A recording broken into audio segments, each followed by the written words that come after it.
Took as much of that dirt out as they could, level it down, put grass seed to get it ready for the next event here at Daytona.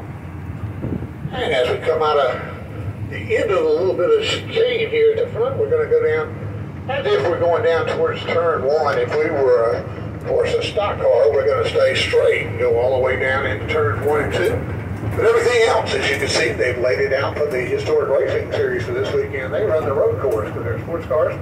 They would make this big turn just as we are here, instead of going straight. They're going to do what we call the in and out. This is where you make this big corner of the left-hand turn to go into the infield course. You go straight up here towards these tire barriers, as you see. And you see because of the skid marks, a lot of them don't make this corner. And then they'll come, you turn it here, go down to my left about 1/8 of a mile or so where we'll see what's called the International Horseshoe or the Pedro Rodriguez turn. Where they make a big U-turn, turn around the other side over there, go across the grass on that blue guardrail on the other side, and go down into the West Horseshoe where they'll make a big U-turn, turn back towards us here. And once they get down, the left-hand turn between the tire barriers, out there by the orange cones and up to the racetrack where they make one more left, down into turns 1 and 2 and around to do the 3.56 mile course.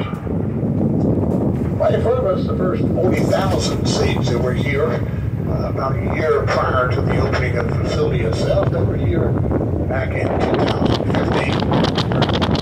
100% done, but probably 90% able to where we can use these seats because of last year was to make sure that all of our bids took place where we had seating available, not construction to use the seat.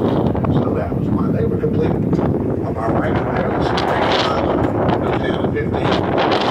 Takes it already. And the rectangular area is one of the 4 turbo we'll see as we make our way through. Go back up pit road. We talked about this yellow line here is the exit or speed line. In between this yellow line and the one we saw on the other end is where they measure their speed on pit road. White line across the track here on this 1,600-foot long drive-through area. Pit road. These white lines indicate boxes. There are 10 that are equal size. You can actually go through and figure this in the entry and exit to each box. They know the distance. So they can thus calculate their speed. About 40 feet from the driving through right here from the grass to those 40 pit stalls over there. They are concrete rather than asphalt. You get a little better traction in there. And you'll notice the 13 pit stalls, 12 and 12A. 13 is considered to be unlucky, so 13. Champagne Applebee's is the Daytona experience. The upper level there where the glass is used to be the pre-race television broadcast area. And down in the grass, you can see a little monument there that shows you where the old victory lane was in the early 1960s until 2004 when they moved over here to my left, the big black building. The Daytona 500 Club, right just building. Right over there, you get a little view of it as we go by my left here of the Erie victory lane area where the big car goes through the little arch, pulls over there, stops right in front of the platform there, and gets up and celebrates with champagne and confetti here on race day. And we're going through what's called the Rolex chute. This is the exit and entrance way from the racetrack to the garages and vice versa, garages to the racetrack. These blue and white garages are 66 what they call Xfinity Series garages, the second most popular of the NASCAR events that take place the day before the Daytona 500, the day before the Daytona 400. Where we have the ARCA Series in here, the Rolex 24, the Motorcycles World Karting Association, Historic Sports Car Club of America Historic Racing Series will be in here starting tomorrow, actually. And the big metal frame you see over there to my right, that is an 80 by 40 television screen to the fans on race day. Behind us, you see the stairs leading up to what's called the pit road patios.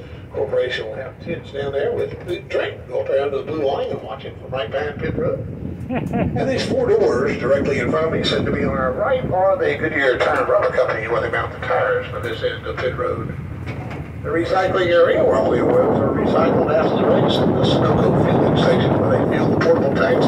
They go to the garages as well as pit road. 98 octane with 15% ethanol racing fuel here at Daytona. A little better view there of the road course, as you can see, comes in like we said behind us.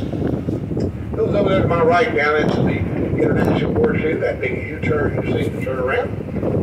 And straight ahead with some of the one actually hauler here that's a little early. They come in at 9 in the morning, technically, but the historic sports car racing series, you see, here, one of the cars, many that will be in here within the next few days. There's a race here at the racetrack. And over here to my left, you can see behind the blue and white garages here, you're going to see another metal frame, another 80 by 40 screen that goes to the fans on race day, but in addition, a 40 by 20 screen coming this way into what's called the fan zone. This is a little additional ticket you can buy on race day. They'll pick you up outside, drop you off to my right over there where the Coca-Cola sign is.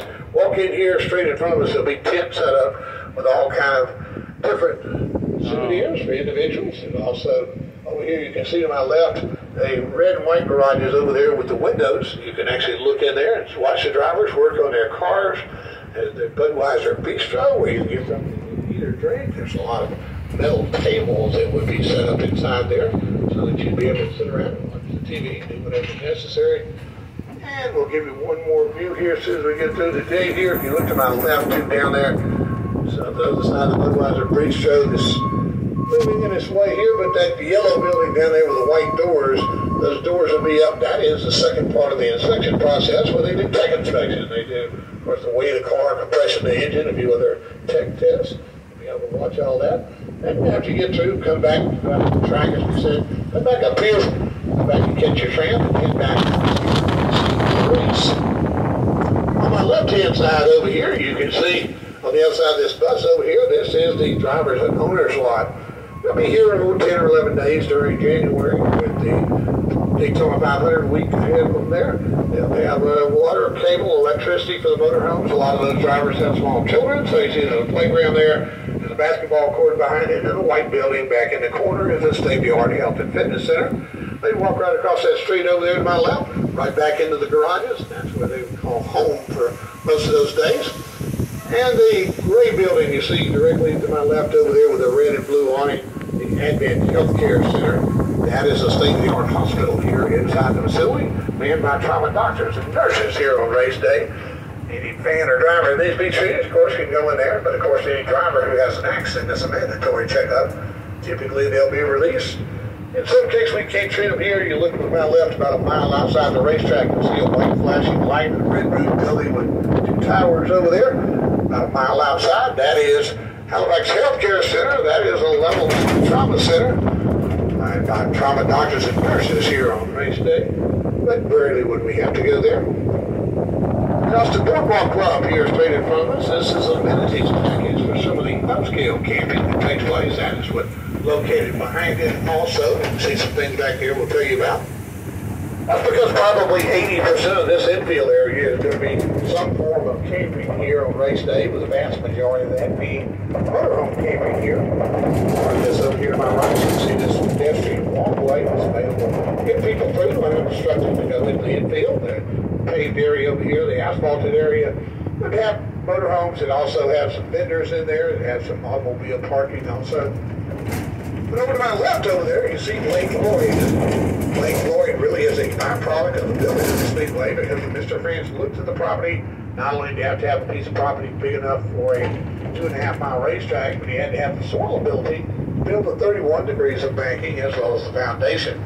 They did that by pulling about 1 million cubic yards of dirt around the area there, leaving a pretty good sized hole. And big long filled with water and become a 44-acre lake. They named Lake Lloyd for J. Sachs Lloyd, who was a Buick and Cadillac dealer here for many decades.